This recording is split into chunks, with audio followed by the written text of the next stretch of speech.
As our neighbors south of the border head to the polls, new numbers show that if given the chance to vote, a majority of Manitobans would want to see Kamala Harris as the next president of the United States of America.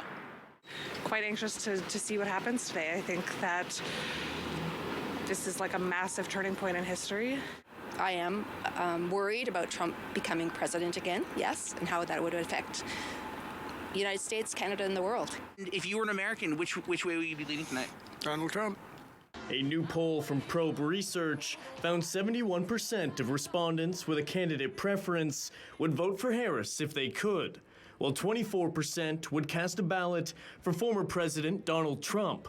But what Manitobans want and what they expect aren't exactly one and the same, as just 43% think Harris will become the next U.S. president, compared to 27% for Trump and 29% that are still unsure. Even though they're not the majority in Manitoba, there are still a pretty significant proportion of people who are fans of Trump and would vote for him if they could. But perhaps the most intriguing finding for Probe Research partner Curtis Brown was that nearly 40% of Manitobans had opted to avoid the states altogether for the next 6 months due to the divisive political climate.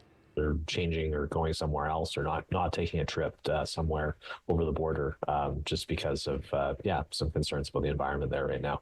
I think that after we see this election, we see a number of days go by where if there's nothing going on, then people will sort of become less concerned. But if there is rioting, like the rioting on the Black Lives Matter or the January 6th riots by Trump's people, if that's going on, then people will be less willing to go to the United States.